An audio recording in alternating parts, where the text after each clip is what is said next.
Israel और Hamas के बीच जारी जंग में अब तक 1100 से ज़्यादा लोग अपनी जान गंवा चुके हैं। इजराइल की सेना ने आंकड़े जारी कर बताया कि हमास उनके देश पर अब तक 3284 रॉकेट्स दाग चुका है। इन हमलों में 700 से ज़्यादा इजरायलियों की मौत है, करीब 2000 लोग घायल हुए हैं। वहीं जवाबी हमले में गाज़ा पट्टी पर 413 से ज़्यादा लोग मारे गए हैं, लगभग 2300 घायल हुए हैं। अब इजराइल चुन चुनकर हमास के ठिकानों और उग्रवादियों का सफाया कर रहा है। गाज़ा में इजरायली बंधकों के कई वीडियोस भी वायरल हो रहे हैं। मीडिया रिपोर्ट्स कहती हैं कि मरने वालों में अमेरिका, नेपाल, यूक्रेन और फ्रांस के नागरिक भी शामिल हैं। इजराइल पर हमास के हमले के बाद कम से कम 3 अमेरिकी मारे गए हैं। फ्रांस के विदेश मंत्रालय ने एक फ्रांसीसी नागरिक की मौत की पुष्टि की है। यूक्रेन के विदेश मंत्रालय ने कहा कि उसके 2 नागरिकों की इजराइल में मृत्यु हो गई। इजराइल में नेपाल दूतावास के एक अधिकारी ने बताया कि वहाँ कम से कम 10 नेपाली छात्र मारे गए हैं। इसके अलावा थाईलैंड के विदेश मंत्रालय ने बताया कि उसके 11 नागरिकों को हमास उग्रवादियों ने पकड़ लिया है। यूके में इजराइल के दूतावास के मुताबिक हमास के हमले के बाद एक ब्रिटिश नागरिक लापता है।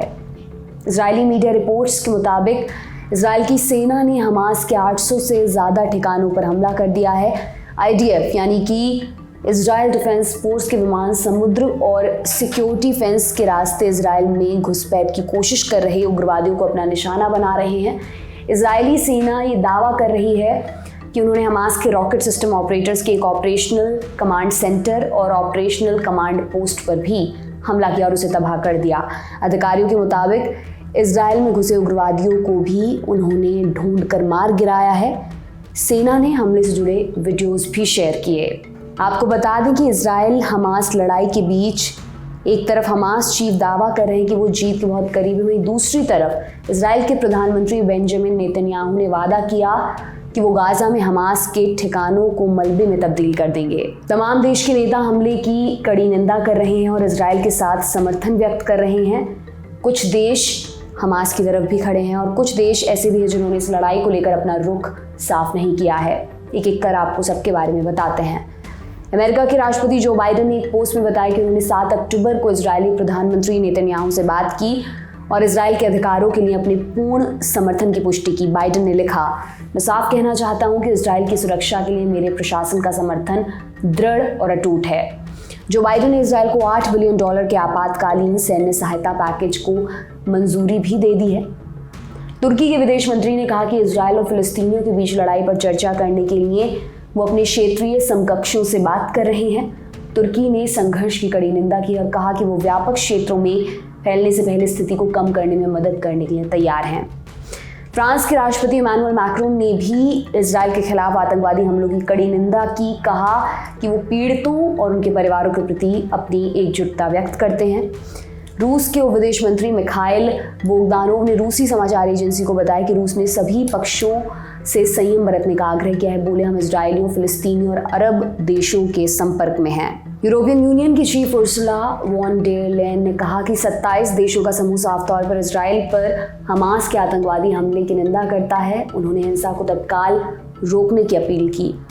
उधर भारत के प्रधानमंत्री नरेंद्र मोदी ने कहा कि भारत इस कठिन समय में इजराइल के साथ एकजुटता से खड़ा है। लिखा, इजराइल में आतंकवादी हमलों की खबर से गहरा सदमा लगा है। हमारी संवेदनाएं और प्रार्थनाएं बेकसूर पीड़ितों और उनके परिवारों के साथ हैं। हम इस कठिन समय में इजराइल के साथ एकजुटता से खड़े हैं।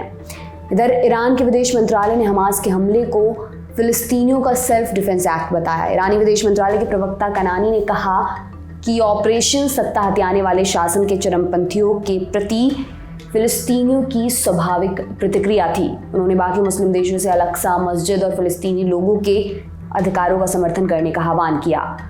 इराक के प्रधानमंत्री मोहम्मद शिया अल सुडानी ने एक बयान में कहा कि फिलिस्तीनी लोगों द्वारा किया गया ऑपरेशन कई सालों से व्यवस्थित उत्पीड़न का स्वाभाविक परिणाम है। कतर के विदेश मंत्रालय ने कहा कि फिलिस्तीनी लोगों के अधिकारों के उल्लंघन के चलते हुए इस हमले के लिए अकेले इजराइल जिम्मेदार है। सीरिया ने भी सरकारी समाचार मीडिया के माध्यम से इजराइल पर हमास के हमलों के लिए समर्थन दिखाते हुए बयान जारी किए। सऊदी अरब ने भी हमले के लिए इजराइल को जिम्मेदार ठहराया। दावा किया कि इजराइल की ओर से बार बार उकसावे और फिलिस्तीनियों को अधिकारों से वंचित रखने के चलते ही हमला हुआ। आपके लिए तमाम जानकारी इकट्ठा की थी हमारी साथी ज्योति ने। मेरा नाम दिव्यांशी सुमराव है। आप देखते रहिए दी लंदन टॉप। शुक्रिया।